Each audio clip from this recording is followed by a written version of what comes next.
expliquer et comment décrire un amour si grand, si puissant que rien ne peut le contenir. Tu sais mes espoirs, Seigneur, tu sais mes craintes. Mes mots sont bien trop petits pour dire tout l'amour que j'ai pour toi. Alors entends mon cœur, mon esprit qui te loue. Entends le chant d'amour d'un enfant racheté. Je prendrai mes faibles mots pour te dire quel Dieu merveilleux tu es.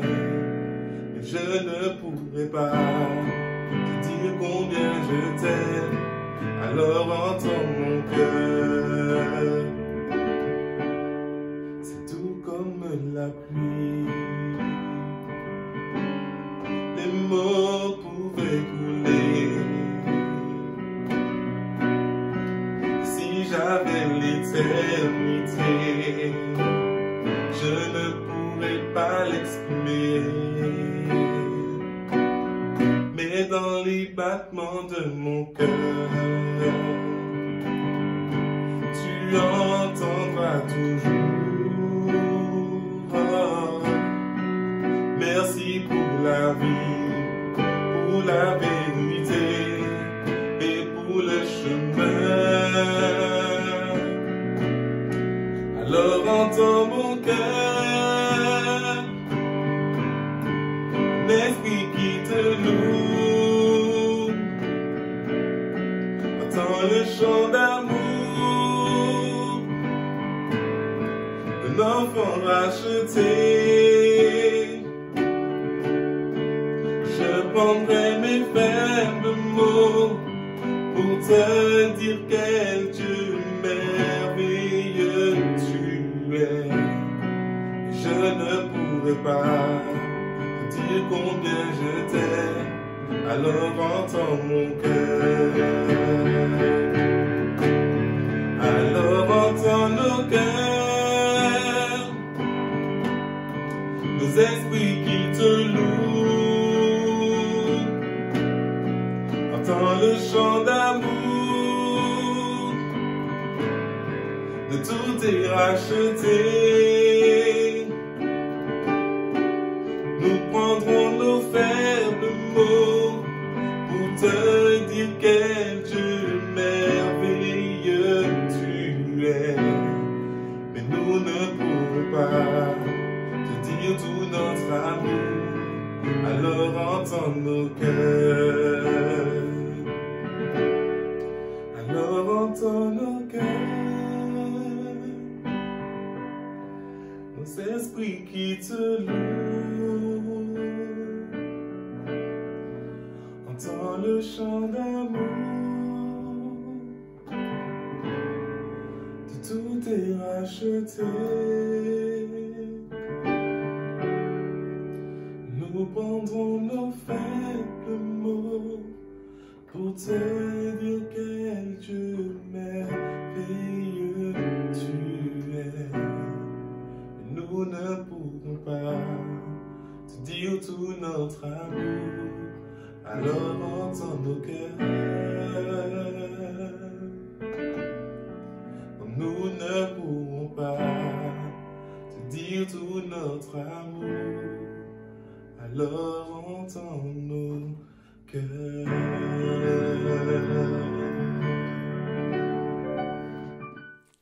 Bienvenue à ce temps d'enseignement. C'est une joie pour moi de pouvoir vous retrouver et partager vraiment cette étude autour de la parole de Dieu.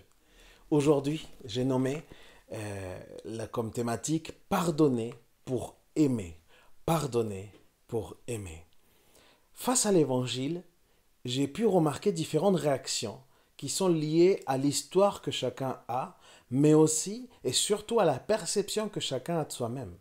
Par exemple, certains se trouvent tellement bons, tellement autosuffisants, qu'ils présupposent qu'ils n'ont pas besoin de salut. Ils n'ont pas besoin finalement de l'évangile, ni ce que l'évangile leur offre.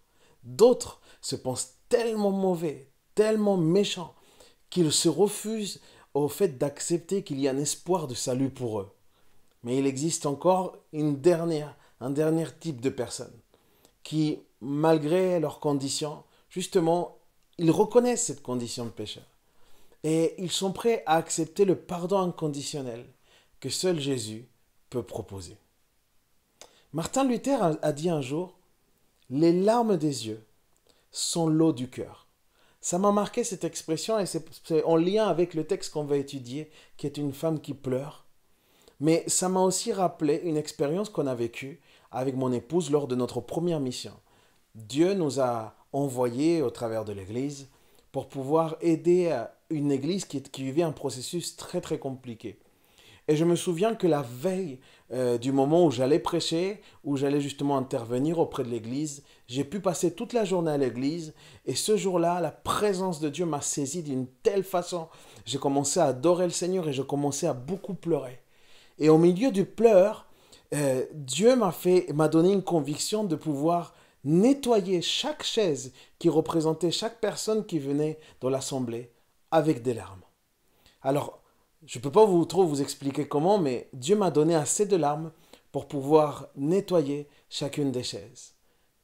Dieu était en train de faire avec moi ce qu'on appelle un acte prophétique, puisqu'en fait Dieu était en train de laver les cœurs au travers de cela. Je ne veux pas rentrer dans un mysticisme, mais je veux vous parler qu'il y a une certaine pureté lorsqu'il y a une émotion du cœur qui est transmise au travers aussi des larmes. Lisez avec moi par exemple le texte qui se trouve dans Luc chapitre 7, versets 36 à 50. Luc chapitre 7, versets 36 à 50. Il nous dit ceci. Un pharisien invita Jésus à manger. Jésus se rendit chez lui et se mit à table. Survint une femme connue de la ville pour sa vie dissolue. Comme elle avait appris que Jésus mangeait chez le pharisien, elle avait apporté un flacon d'albâtre rempli de parfum. Elle se tint derrière lui, à ses pieds. Elle pleurait. Elle se mit à mouiller de ses larmes les pieds de Jésus. Alors elle les essuya avec ses cheveux, et les embrassant, elle versait leur parfum sur eux. En voyant cela, le pharisien qui l'avait invité se dit, « Si cet homme vraiment était un prophète, il saurait que cette femme qui le touche, que c'est une femme d'une vie de débauche. » Jésus lui répondit à haute voix. C'est-à-dire que le pharisien, lui, il le réfléchissait, mais Jésus va lui répondre à haute voix. « Simon, j'ai quelque chose à te dire. »« Oui, maître, parle, répondit le pharisien. Il était une fois un prêteur qui avait deux hommes qui lui devaient de l'argent. Le premier devait 500 pièces d'argent, le second 50. Comme ni l'un ni l'autre n'avaient de quoi rembourser leurs dettes, il fit cadeau à tous deux de ce qu'ils devaient. À ton avis, lequel des deux l'aimera plus ? Simon répondit, celui, je suppose, auquel il aura remis la plus grosse dette. Voilà ce qui est bien jugé, lui dit Jésus. Puis, se tournant vers la femme, il reprit, tu vois cette femme ? Eh bien, quand je suis entré dans ta maison, tu ne m'as pas apporté d'eau pour me laver les pieds, mais elle les a arrosés de ses larmes, et elle les a essuyés avec ses cheveux. Tu ne m'as pas accueilli en m'embrassant, mais elle, depuis que je suis entré, elle n'a cessé de couvrir mes pieds de baisers. Tu ne m'as pas versé d'huile parfumée de ma tête, mais elle a versé son parfum sur mes pieds. C'est pourquoi je te dis, ses nombreux péchés lui sont pardonnés. Et cela parce qu'elle m'a témoigné tant d'amour. Mais celui qui a peu de choses à se faire pardonner ne manifeste que peu d'amour. Puis il dit à la femme, tes péchés te sont pardonnés. Les autres invités se dirent entre eux, qui est donc cet homme qui ose pardonner les péchés ? Mais Jésus dit à la femme, parce que tu as cru en moi, tu es sauvé, va en paix. Ce texte me bouleverse. Pourquoi? Parce que c'est l'histoire d'un pharisien et d'une femme d'une mauvaise réputation. Avec le recul, nous savons aujourd'hui que les pharisiens étaient des gens religieux, des gens type moralisateurs. Dans la plupart des cas, c'était des gens qu'aujourd'hui on peut considérer comme hypocrites. Ils s'attachaient en fait aux lois rabbiniques pour se vanter ensuite de leur prouesse, du fait qu'ils arrivaient à accomplir des lois. Cependant, à l'époque, les pharisiens n'étaient pas du tout vus comme ça. En fait, bien au contraire, à l'époque, les pharisiens, c'était des modèles à suivre. Et c'est important de garder ça en tête parce que ça va mieux nous permettre de pouvoir comprendre le message de Jésus. On a aujourd'hui le recul, notamment grâce à notre épisode où il y a Jésus qui parle d'un publicain. C'est dans Luc chapitre 18. Il est dit que le pharisien, lui, il priait à haute voix. Et je vais paraphraser un petit peu ce qu'il disait. Mais en gros, il disait « Je te remercie Dieu que je ne suis pas comme ces autres, que je ne suis pas adultère ou voleur, ni même comme ce publicain. Je jeûne, moi, 2 fois par semaine. Je donne ma dîme en temps et en heure. Et là, on voit quelque part, vous comprenez bien, les pharisiens comme des gens hyper corrects. Sauf qu'ils étaient complètement dans l'erreur tout de même. En fait, voici vraiment ce qu'ils disaient. En fait, ce qu'il disait, c'est « Je te remercie Dieu que je n'ai pas besoin de toi, que je n'ai pas besoin de ta grâce ni de ton pardon. » Pourquoi? Parce que mon caractère et mes œuvres sont assez bons pour être acceptés de toi. Voilà ce qu'il disait. Alors, je fais ce parallèle pour revenir à notre histoire. La femme dont il est question ici, elle est reconnue à cause de sa mauvaise réputation, à cause de ses immoralités. Et tout le monde savait ce qu'elle faisait. C'est donc un contraste fort entre 2 personnes. Mais ce qu'il faut savoir, c'est que ces 2 personnes avaient quelque chose en commun. Et c'est sur ça que Jésus va insister et ce qu'il va révéler au travers de cette parabole. Maintenant, la motivation de Simon le pharisien dont il est question ici, c'était celle de se faire sa propre image sur qui était ce Jésus dont on parlait à ce moment-là. Parce que, en fait, ça l'intriguait. Il était intrigué par le personnage que Jésus représentait.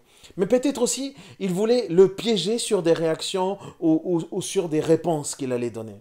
La femme, quant à elle, elle a dû passer, il faut le comprendre, plusieurs barrières avant de pouvoir se retrouver là où elle va se retrouver, c'est-à-dire au pied de Jésus. Car en soi, il faut savoir, c'était le pire moment, vraiment le pire moment pour s'approcher de Jésus. Et elle n'était pas la bienvenue, et elle le savait en fait, elle n'était pas la bienvenue chez Simon le pharisien. Sa seule présence, ça allait pouvoir être estimé comme une provocation, comme le fait de vouloir faire un scandale. Mais croyez-moi, ce n'était pas du tout ce qu'elle souhaitait. En fait, elle était motivée, elle voulait y aller, car sa motivation n'était pas une curiosité intellectuelle ni religieuse. En fait, elle était venue chercher le soulagement de ces profondes blessures de son âme. Et elle a dû entendre Jésus à un moment parler de justice, la justice de Dieu. Elle avait sûrement aussi dû se rendre compte de son état. Et elle avait sûrement aussi entendu Jésus parler de grâce, parler de la miséricorde du Père. Et c'est ça qui l'a rapproché à Jésus. Mes amis, je voudrais vous faire la première emphase sur ceci. Pour vivre l'évangile, un simple intérêt ne suffit pas. Il nous faut de la foi. La foi, c'est la démarche du cœur qui va nous permettre de nous approcher de Jésus. Et il faut comprendre un peu plus la scène. Parce qu'à cette époque-là, les gens, ils se baladaient dans des sandales, vous voyez. Et en plus, les chemins, ils étaient en terre. Donc systématiquement, dès que quelqu'un arrivait dans une maison, eh ben, les hôtes de maison, en fait, les personnes qui accueillaient, proposaient de leur laver les pieds. Ils proposaient de laver les pieds des invités.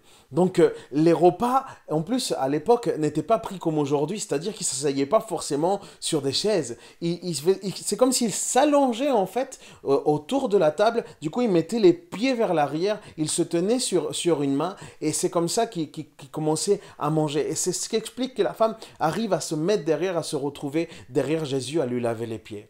Et non seulement elle va lui laver les pieds, mais elle va aussi les embrasser.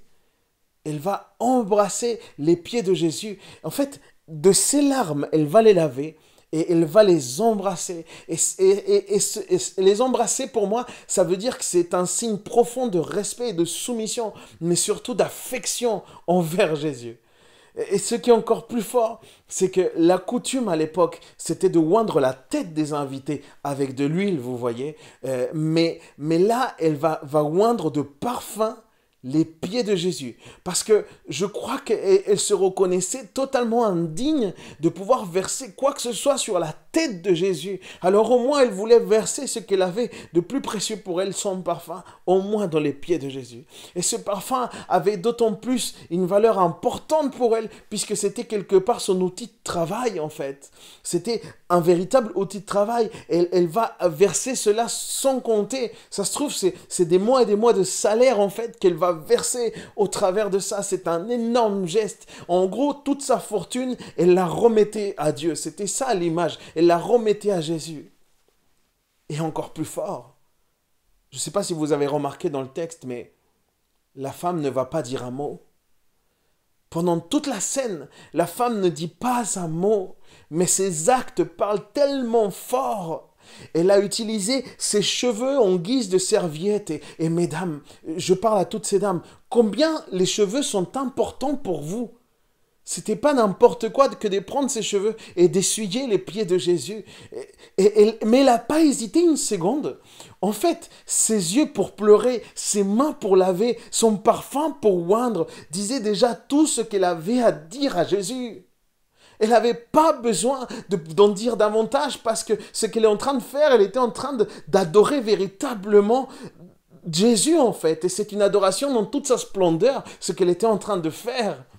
Elle rendait un hommage réel au seul qui l'avait aimée telle qu'elle était. Et en plus, elle se rendait compte qu'elle n'avait rien fait pour pouvoir obtenir l'amour de Dieu. Cette femme était complètement détruite. Les gens la regardaient comme de la pourriture. Et seul Jésus va l'accepter à cause de l'attitude de son cœur qui témoignait très fort de sa foi. Écoute-moi, je voudrais que tu puisses comprendre ceci. Quand tu as la foi en Jésus, quand tu as une véritable foi en Jésus, tu sais comment adorer Jésus. Laisse-moi revenir sur cette histoire de dette de la parabole. Parce que qu'est-ce qu'il faut comprendre de cette dette? Est-ce qu'il faut beaucoup pécher pour beaucoup aimer? C'est ça qu'il faut comprendre. Si tel était le cas, on aurait un véritable problème pour justifier le sens du psaume 1 qui dit « Heureux l'homme qui ne marche pas selon les conseils des méchants, qui ne va pas se tenir dans des chemins de pécheurs et qui ne s'assied pas en compagnie des moqueurs. » Comment est-ce qu'on peut du coup comprendre ce verset? Je crois qu'il y aurait une contradiction. De plus, si tel était le message vraiment dont il était question ici dans cette parabole, ça s'harmoniserait vraiment et totalement avec la pensée de Simon le pharisien qui était celle de dire que les immoraux, eux, ils devraient aimer plus Jésus, plus que les personnes qui n'ont pas fait trop d'erreurs, vous voyez. Alors on pourrait supposer que Jésus pourrait dire à Simon dans cette même hypothèse, « Oh Simon, en fait tu as raison, tu as tellement raison de ne pas m'aimer, de ne pas m'adorer avec la passion que cette femme, elle le fait. Tu as raison de rester statique dans ma présence, à simplement analyser ce que je dis. Oh oui, tu n'as pas besoin de ça, tu n'as pas autant péché, tes péchés sont pas si graves que ça. » Cette femme, par contre, elle, oui. Mais c'est pas du tout ça le cœur du message. C'est pas du tout ça le cœur de cette parabole. Comme aucun de deux, et c'est ça que le texte dit, aucun des deux n'avait de quoi rembourser la dette.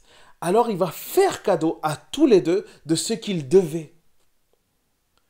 Les deux avaient besoin de grâce. Les deux avaient besoin d'être graciés. Les deux ne pouvaient pas payer la dette. Et ça, c'est très important de le considérer et de le comprendre. Donc, la façon de penser de Simon est est totalement contraire à celle du cœur de Dieu. Parce que le problème majeur de Simon, les amis, le problème majeur de ce pharisien, c'est qu'il était complètement inconscient de sa dette. Et je crois que par moments, c'est aussi notre problème. On se focalise sur le nombre de péchés ou sur la gravité des actes qu'on a pu commettre ou pas. Mais si je te disais que pour Dieu, un péché, c'est un péché et un pécheur, c'est un pécheur.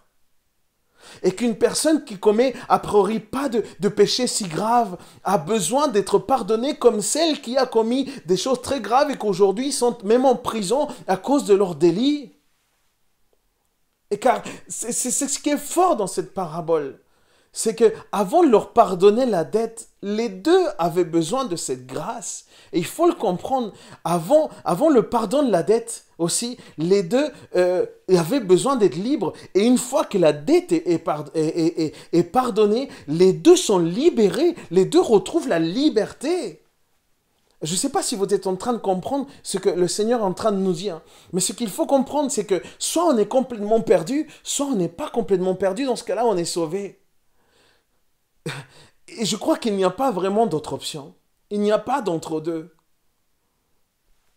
La logique pharisienne voudrait nous pousser à comprendre les choses comme ça. Et par moments, on va être tenté par comprendre les choses de cette logique pharisienne parce que la logique pharisienne voudrait dire que pour que Dieu me bénisse, qu'il m'accueille, je dois l'aimer et mon amour va se manifester en gardant ses commandements. Et vous voyez, tout ce que je viens de dire semble très sensé. Et on peut même peut-être l'entendre dans des assemblées. Mais cette logique, en fait, est l'inverse de ce que Jésus enseigne. Parce que ce n'est pas le fait d'aimer Dieu en soi qui fait qu'on soit pardonné. Ce n'est pas le fait d'aimer... Je vais te le répéter. Ce n'est pas le fait d'aimer Dieu en soi qui fait qu'on soit pardonné. Mais c'est le fait qu'on soit pardonné qui nous pousse à aimer Dieu. Et c'est là la limite. Pourquoi? Parce que si on va dans l'autre sens, on rentre dans du légalisme. Pour cette femme, le fait de savoir tellement pardonner, c'est ça qui la pousse à tellement aimer. Mais tu ne peux vivre cela dès lors que tu prends conscience que tu es comme cette femme. Ça veut dire que tu es un pécheur, que je suis un pécheur. Aujourd'hui, nous savons, contrairement même à cette femme, que Jésus a dû mourir à la croix pour le pardon de nos péchés. Cette femme ne le savait pas. Et parce qu'elle ne savait pas ce que Jésus allait faire, que son adoration, elle est d'autant plus extravagante, elle est d'autant plus puissante. Les églises, par moments, les amis, excusez-moi de vous dire ça, mais les églises, par moments, sont remplies de gens consommateurs. Des gens qui veulent être servis, des gens qui veulent simplement être aimés, qui veulent qu'on les accueille comme des rois. Aujourd'hui, on va tellement loin. On va tellement loin qu'on va même noter les églises comme un restaurant. On met des étoiles sur Internet pour dire une église est bien ou pas bien. On en est arrivé à là. Et les amis, si tel est ton cas, si tu comprends l'évangile d'un principe de consommateur, c'est que tu n'as pas compris l'évangile en fait. Parce qu'il me semble que l'Église, c'est un ensemble de personnes qui se reconnaissent pécheurs avec un profond besoin de Dieu avant tout.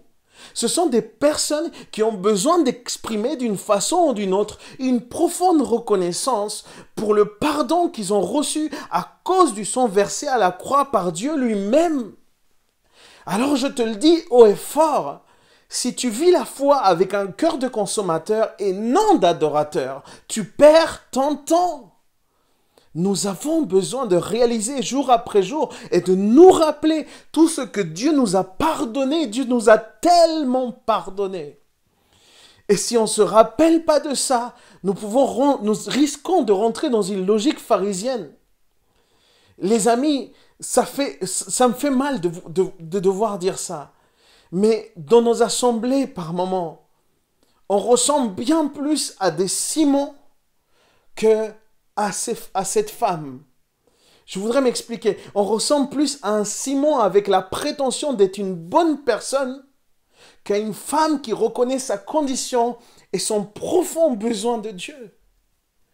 Et Et parfois, je vois que dans les églises, on est là à comparer et à juger le mal de celui-ci ou de celle-là. Mais personne ne peut se comparer en matière de péché.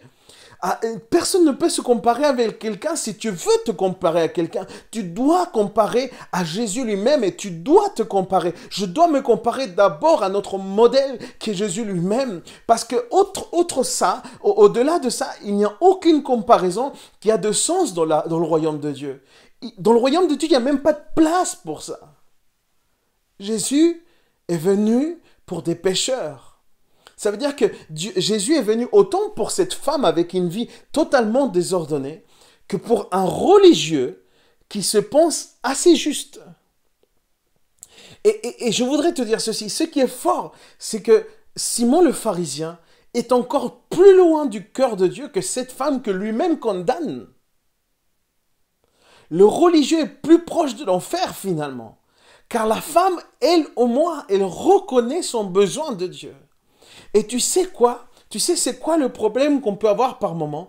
Tu sais c'est quoi le problème qu'on peut avoir dans nos assemblées? C'est qu'il y a des personnes qui pensent qu'ils ne sont pas assez pécheurs pour mériter l'enfer. Il y a des personnes qui ne se considèrent pas assez mauvaises pour mériter l'enfer. Et c'est très dangereux parce que ça voudrait dire aussi qu'on s'éloigne de la base de la repentance, de la base de la nécessité de la repentance. Parce qu'un vrai disciple de Jésus se reconnaît d'abord comme un pécheur qui a été pardonné, racheté par l'œuvre de Jésus, mais d'abord et tout d'abord comme un pécheur. Car seul un malade appelle un médecin. Mes sœurs, mes frères, je vous le dis de tout cœur, est-ce que vous croyez vraiment qu'on est si bon que ça? Et est-ce qu'il y a en nous une considération de ça? Moi, je crois qu'il n'y a qu'un seul qui est bon. Un seul.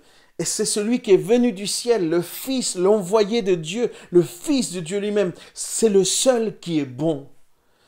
Il a été un homme parfait en tous sens et il a porté tous nos péchés. Si nous sommes bons ou quoi que ce soit, les amis, c'est parce que nous sommes en Christ, tout simplement. Mais en nous-mêmes, nous ne le sommes pas. Nous ne le sommes pas. Je voudrais finir avec ceci. Le texte finit de la plus belle façon parce que ce texte finit avec une phrase, avec des mots, avec une parole qui va percuter cette femme. Cette femme n'aurait pas pu rêver mieux. Les paroles de Jésus vont être tellement puissantes et va lui dire « Ta foi t'a sauvé. Ta foi t'a sauvé. » Parce que le salut n'est pas le fait d'accomplir quelque chose. C'est ça que Jésus est en train de le dire. Le salut, c'est le fait de croire en celui qui a tout accompli. C'est le fait de croire en Jésus, en fait. Et cette femme a cru. Cette femme a cru.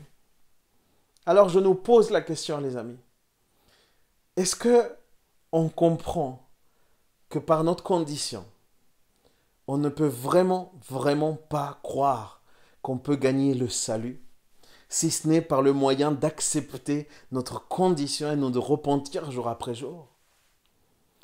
Je pose une autre question. Est-ce que nous vivons en réalisant que nous ne pouvons absolument rien faire pour obtenir le pardon, mais dans cette perfection de l'amour de Dieu, nous sommes pardonnés par grâce?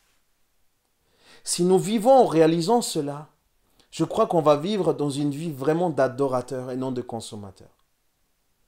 Et jour après jour, je crois que notre orgueil laissera la place pour que notre humilité vraiment la prenne. Je vais dire ça autrement. Notre orgueil laissera de plus en plus de place à notre humilité. Mes amis, au travers de ce message, j'ai simplement à cœur de te dire, nous avons besoin de Jésus. Et nous ne pouvons pas considérer que nous n'avons pas besoin. Nous ne pouvons pas nous permettre de nous croire assez bien ou assez bons. Nous avons besoin de Jésus. Si tu veux bien, je voudrais prier avec toi. Là où tu es, simplement ferme tes yeux, on va prier ensemble. Jésus, Jésus, on a besoin de toi. On a besoin de ta grâce. On a besoin de ton pardon. Et on a besoin de se rappeler à quel point et combien tu nous as pardonné. Seigneur, nous ne voulons pas rentrer dans une logique pharisienne. Nous ne voulons pas commencer à croire qu'en fait, on ne mérite pas l'enfer alors qu'on le mérite. Mais toi, tu nous as rachetés pour que nous puissions vivre avec toi éternellement et non pas aller en enfer. Seigneur, nous avons besoin de toi. Et chaque être humain, chaque individu, chacune de tes créatures ont besoin de toi. Alors aujourd'hui, je prie, Seigneur. Je prie, Père éternel, pour chacune des personnes qui ont entendu ce message. Je prie, Seigneur, pour que ces personnes, elles puissent saisir, Seigneur, leur nécessité de Jésus et qu'on puisse toujours et toujours être dans une attitude d'adorateur. Seigneur, parce que nous sommes pardonnés, c'est pour ça que nous pouvons aimer. Seigneur, tu nous as pardonnés. On veut commencer à aimer. Merci Jésus pour ton œuvre. Mes amis, juste avant de vous quitter, il y a peut-être quelqu'un qui regarde cette vidéo et qui n'a jamais fait l'acte de pouvoir donner sa vie à Jésus. Et qu'aujourd'hui, en écoutant ce message, tu t'es dit et tu as réalisé que tu as vraiment besoin de Jésus. Je ne voudrais pas laisser passer l'occasion, mais plutôt je voudrais t'inviter à que tu offres ta vie au Seigneur. Offre ta vie à Jésus. Ça veut dire quoi? Ça veut dire tu dois renoncer à toi-même. Tu vas prendre sa croix et tu vas marcher à sa suite. Si tu es prêt à faire ce pas, si tu es conscient de ce que tu vas faire maintenant, je voudrais t'accompagner dans une prière pour que tu donnes ta vie à Jésus. Répète avec moi tout simplement. Jésus, je me reconnais comme un pécheur. Je reconnais mes erreurs et je reconnais que j'ai besoin de toi. Seigneur, je veux accueillir ton amour dans mon cœur et ton pardon parce que tu me pardonnes. À partir de maintenant, je veux que tu sois mon sauveur. Je veux que tu sois mon Seigneur. Et inscris mon nom dans le livre de la vie parce qu'à partir de maintenant et pour toujours, je veux vivre avec toi. Merci Jésus de m'accueillir dans ton royaume. Amen. Si tu as fait cette prière pour la première fois, s'il te plaît, écris-le en commentaire ou alors contacte-nous directement via le site de l'église. Mes amis, c'était un honneur pour moi de partager ce temps de parole de Dieu. À bientôt, soyez bénis.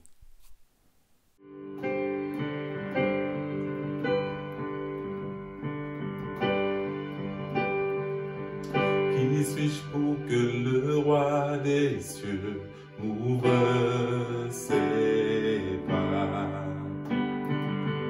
Perdu mais trouvé par sa grâce, son amour pour moi, son amour pour moi.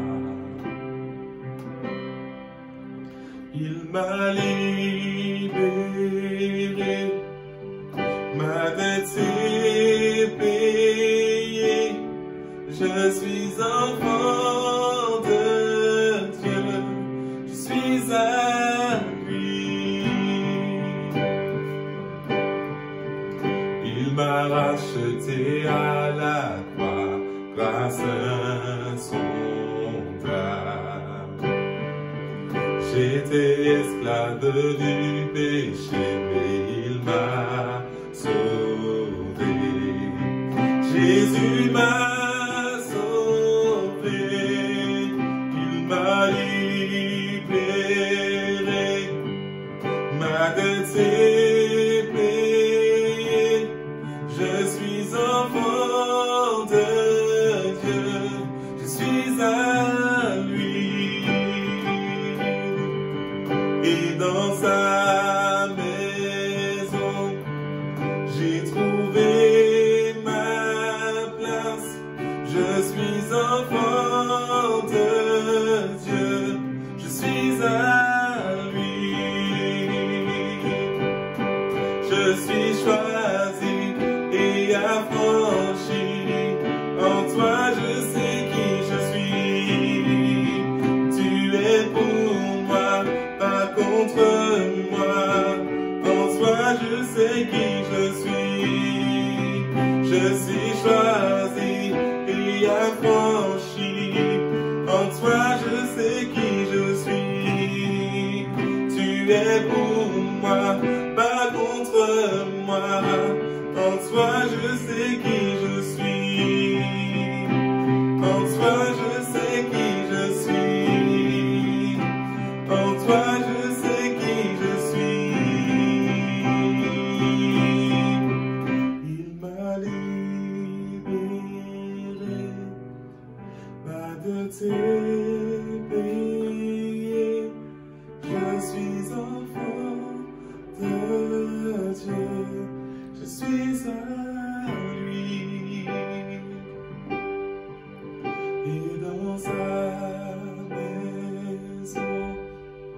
J'ai trouvé ma place, je suis enfant de Dieu, je suis un